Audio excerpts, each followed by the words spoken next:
Nandito ang solusyon sa pagbaba ng electricity bill natin. Safe and easy to use. Subukan mo na. Dahil sa Power Efficiency Enhancer, nakatipid ako sa maintenance at humaba ang lifespan ng appliances. Wow! Ang ganda talaga ng benefit ng Power Efficiency Enhancer na protektahan na yung mga appliances namin sa bahay, bumaba pa yung bill namin. Grabe. Dahil sa Power Efficiency Enhancer, meron na akong savings. Tignan mo naman, nakakatuwa, 'di ba? Ito nga pala ang Power Efficiency Enhancer. Dahil sa paggamit namin ng Power Efficiency Enhancer, na-stabilize nito ang voltage at na-eliminate niya ang waste energy. Kaya nga, best. At isa pa, nagkaroon tayo ng savings dahil naprotektahan nito ang mga appliances natin. Nakatipid tayo sa maintenance ng gamit natin. O, di ba? Nakatipid na tayo sa maintenance, may savings pa tayo. At ano pang hinihintay nyo? Message us below at join now! Subukan nyo na!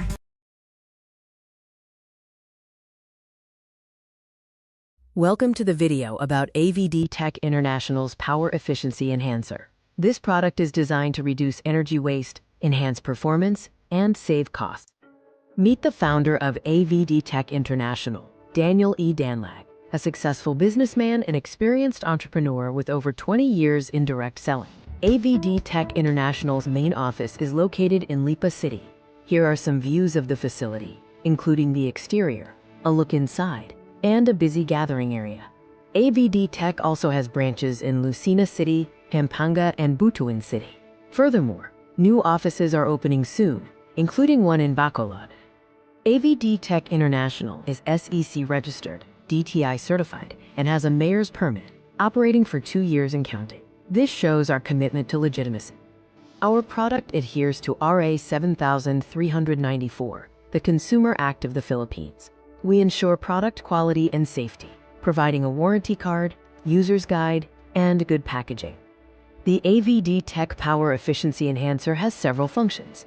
It acts as a wattage reducer, voltage stabilizer, and surge protector. It also reduces power system loss, electrical overheating, and carbon footprint. Is it legal to use electricity efficiency devices? Yes. RA 11285, the Energy Efficiency and Conservation Act, promotes energy efficiency and conservation as a national way of life. Here are testimonials showing reduced electricity bills. This customer's bill decreased from over P 14,900 to just over P 10,700 in 3 months. This second testimonial shows another significant reduction in monthly electricity consumption over several months, as reflected in their bill statements. A third testimonial illustrates a consumer's monthly consumption dropping by nearly 30% from 1 month to the next after using our device. The Power Efficiency Enhancer should always be installed by a certified electrician, as demonstrated by these installation pictures. Watch a product demo to see the Power Efficiency Enhancer in action. Remember its key functions, such as voltage stabilization and power factor correction. Video presentation itong ating 25 UF power efficiency device, itong ating 50 UF, and then itong ating 100 UF.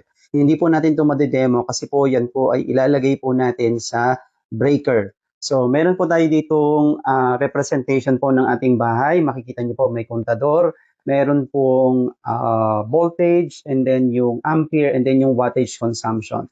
So meron po tayo ditong mga socket, and then switch, and then 100 watts na ilaw. Ito pong purpose po ng machine na to or yung demo kit is makita natin kung ano yung consumption ng ating mga appliances kapag sinaksak po natin dito and ano po ang effect ng ating power efficiency enhancer or power efficiency device. Okay, so ito naman po ay pwede po tayong makasave dito ng electric bills kahit paano, no, na pwede nating pambili ng ibang bagay. Sa Pilipinas po, yan po ang pinakamahal na kuryente kaya kailangan po natin ng device na to. So hindi naman po bawal itong ating device, ito pong mga to, no, dahil meron po tayong tinatawag na the Energy Efficiency and Conservation Act, RA 11285. Hindi po bawal yung ating devices. So, meron po tayong company registration, no? Nakasec registered po tayo, DTI, Mayor's Permit, and ang opisina po natin ay nandito po sa Lipa City, no? So, meron din po tayo sa Lucena, we have in Pampanga, we have in Butuan. So, ito po yung mga installation ng aming device. mas maganda po itong ating 100 UF ay nilalagay po sa breaker. Ayan po, no, doon sa load side. And then yung ating 50 UF, lalagyan po ng socket. Ito po yung 50 UF. Mas malaki po yung 100 UF. So ito po yung mga example. So ano po ba yung benefits ng power factor corrector device? Pwede nyo pong i-google yan. So ito po ang gamit ng ating 25 UF. Ito po yon, yung ating 25 UF. May saksakan po sa ilalim. Ayan, makikita nyo po. So ito po yung gamit po niya. Pwede po siya sa electric kettle, rice cooker, plancha, portable water heater. Ito pong ganitong mga kalan. Oven toaster. Bawal lang po sa air fryer, digital oven, induction cooker. Katulad po nito, bawal po itong gamitin dito sa 25 UF. And then electric pan. And then bawal din pong lagyan ng extension cord. No? So ito pong 50 to 100 UF ay para po doon sa mga appliances na mga may motor or yung inductive. Pero kung gusto po ninyong mas makatipid po talaga sa consumption ng kuryente, mas maganda po na kahit po 3,000 ang bill nyo, gamitin nyo po itong 25 UF at saka itong ating 50 UF na inilalagay po sa breaker. So parang ganito po, no? Ilalagay po nyo yan. May socket po yan. Ayan, nandyan. So ano po yung benefits ng ating device? So ito po ay nag-i-improve ng power efficiency kasi po pag mas improve yung power efficiency, mas nakakatipid po tayo sa kuryente. So ito po yung installation without power factor. Kung makikita ninyo, yung voltage and current magkalayo po, no? So nagkakaroon po ng tinatawag na non-regulated current o yung hindi po regulated. Kaya po mas mataas yung ating electricity bill. So pag meron na pong power factor, kung makikita nyo po, yung pong ating kuryente ay nagiging regulated, kaya po lower electricity bill na po tayo, no? So mamaya i-demo lang po natin yung ating rice cooker and then yung ating electric kettle, no? So ang maganda din po diyan, eliminates reactive power. Ano po yung reactive power? Ito po yung mga nasasayang na kuryente na binabayaran po natin pero hindi po natin kailangan. So ganyan po natin maikukumpara yung reactive power. Parang bumili tayo ng beer, yung real power and then yung bula, yun po yung binabayaran natin pero hindi kailangan. So yan po ang ini-eliminate ng ating power factor corrector. Mamaya po makikita po ninyo kung paano po natin i-demonstrate, no? Ang maganda rin po dito, prevents electrical overheating, no? Pag nakalagay po yan sa inyong breaker or ginagamit po yung 25 UF and 50 UF, prevents electrical overheating para iwas sunog din po tayo, no? And also protects your appliances during sudden surge of electricity during brownout. Alam nyo po ba na meron pong chance na masira ang appliances ng 60%, no? Kapag po nag-brown out tapos biglang bumalik yung kuryente, nasa 400 volts to 600 volts po yan. Posible pong masira yung ating mga circuit ng TV, no, motor po ng ref and other appliances. Kaya po maganda po yan. And also protects and prolong the lifespan of your appliances. So na pinapatagal din po yung buhay ng ating mga appliances. At the same time ay pinapahaba din po yung lifespan ng ating mga electrical system. And also, as a bonus, pwede po kayong makatipid ng 20% to 45%. And meron po siyang safety features, meron po siyang thermostat control. Nagko-control po yan ng overheating para po hindi masunog. And then meron din po siyang fuse protection from too much current. So safe na safe po yung ating device. And meron po tayong warranty, no? Meron po tayong user's guide and meron din po tayong good packaging. So, meron po tayong DTI permit sa mga nagtatanong po, no, hindi po natin kailangan ng DOE certificate dahil meron po tayong DTI na inaalaw po itong i-market, no. Mag 2 years na po yung ating company. And kung ano po yung device na kailangan ninyo, pagka po 3,000 and below, 25 UF, pag 7,000 and below, 50 UF, and kapag po 18,000 and below is 100 UF. Pero kung suggestion ko nga po para mas makita nyo yung tipid ng inyong kuryente or protection, kahit po 3,000 and below, we suggest po gumamit kayo ng 50 UF and then 25 UF. Kasi po ito ay para sa mga resistive appliances. Ito naman para sa mga inductive, para po protektado po lahat ng appliances po ninyo. So ito po yung mga installation po ng ating mga certified electrician. Kailangan po certified electrician ang magkakabit ng ating devices. So yun po, no? So kung meron din po dito, pinakabit po niya 100 UF industrial package po yan. Tatlo ang ginagamit niyang devices, 100 UF, 50 UF, tsaka 25 UF. From 15,300 naging 8,549. Again, ito po ay isang appliances na may balik po sa inyo or hindi po kayo bayad ng bayad sa kuryente, no? Gastos din po talaga ito, no? Kaya lang po ito po yung gastos na merong balik po sa inyo. Itong ating Aptec Power Efficiency Enhancer. So meron po yan, yan po meron po tayo sa mga boxes po natin kung ano yung mga instructions. Yan, ito po yan. So ano po yung mga functions natin. Pag po kayo ay bumili po nito, makikita nyo po dyan yung ating function. Wattage reducer, reduce power system loss, reduce carbon footprint, protect appliances from early breakdown from high voltage, voltage stabilizer, loaded with advanced power factor corrector technology, surge protection, function, reduce electrical overheating, maintenance free, and improves voltage and ampere performance. No? So kung interested po kayong maging distributor din po ng aming product, ay i-contact nyo po ako or kung sino man po ang nag-share po sa inyo ng video po na to para po maging distributor kayo or reseller. So voltage po, no, 235. Allowed po yan. Positive, plus 10 or minus 10, allowed pa po kasi 220 volts. So sobra po siya ng 15 volts. No? So pag binuksan po natin yung ilaw para po makita po natin kung effective po ba yung product natin, ito po ay 100 watts. Ayan, makikita nyo, that is 100. Ngayon, pag ito pong ating devices, pwede nyo pong isaksak sa any outlet, kahit po itong ating 25 UF pag 3,000 and below. Ngayon, isaksak lang po natin dito, no?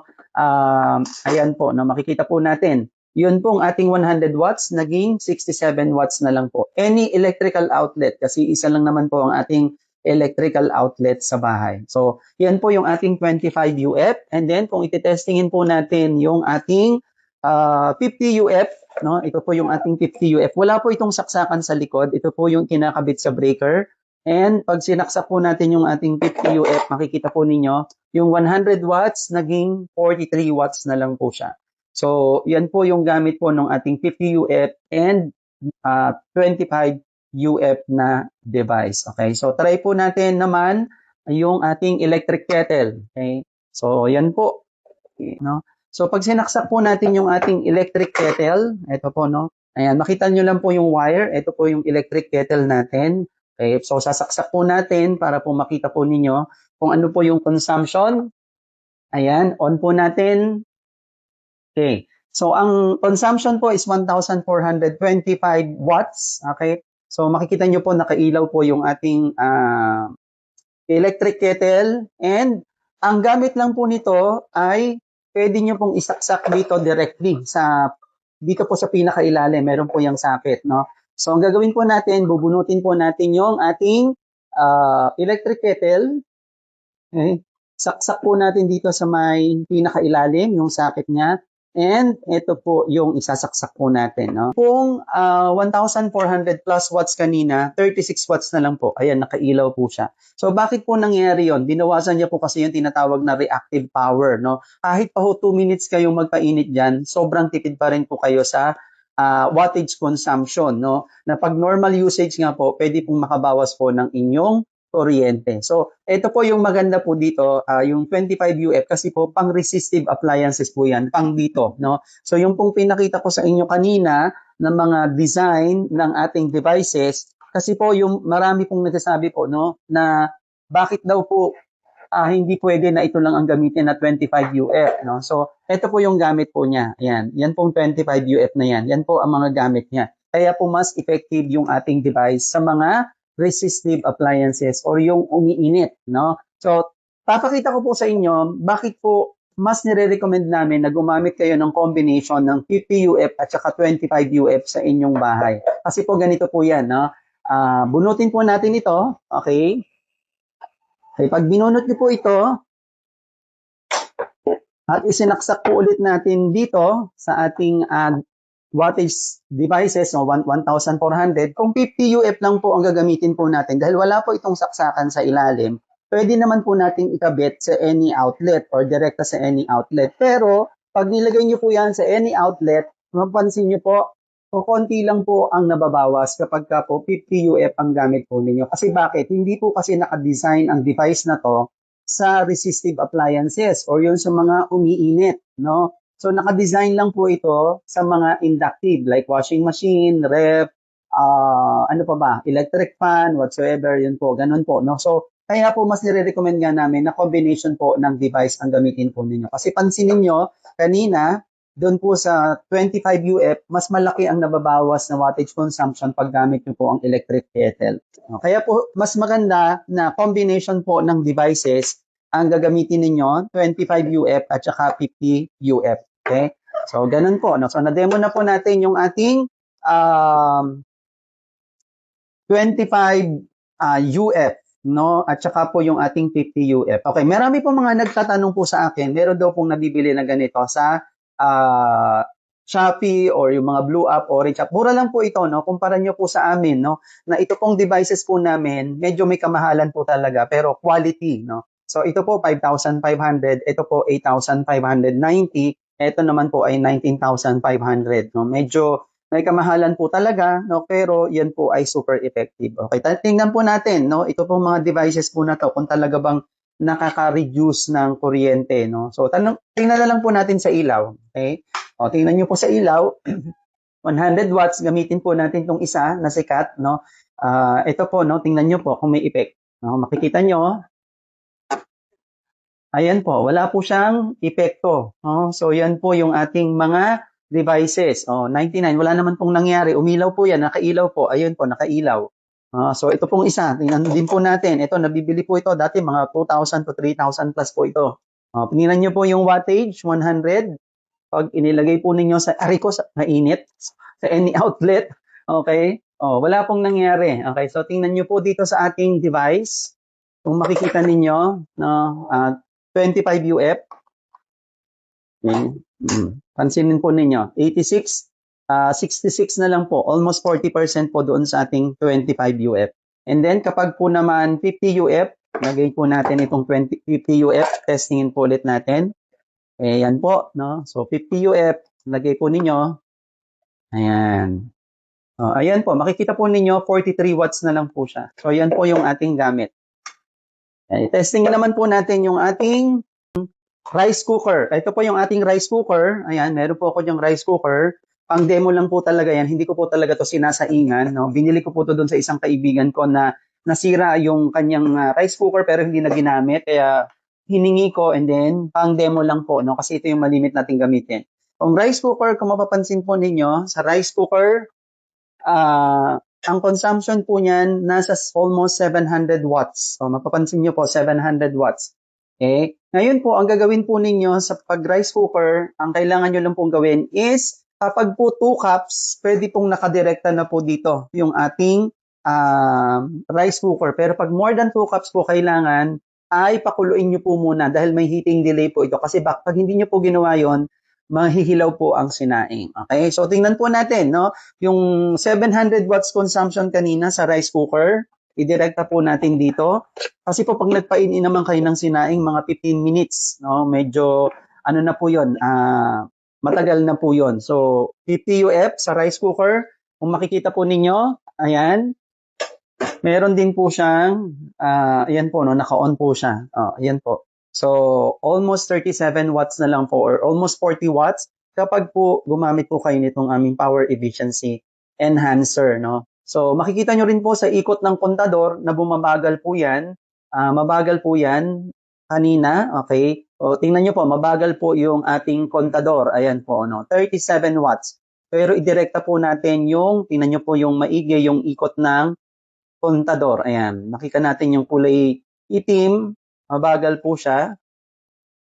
Okay, hintayin lang po natin. Ayan po. Pero kung ididirekta po natin yung ating rice cooker dito sa ating demo kit, okay, mapapansin po ninyo, ayan, ayan po, mabilis po yung ikot ng kontador. Ayan, mapansin nyo po. Mas mabilis po yung ikot, no? Kumpara nyo po kanina. Kasi ano po almost 700 watts ang nagagamit po ninyo. So yan lang po yung ating demonstration. Nandito ang solusyon sa pagbaba ng electricity bill natin. Safe and easy to use. Subukan mo na.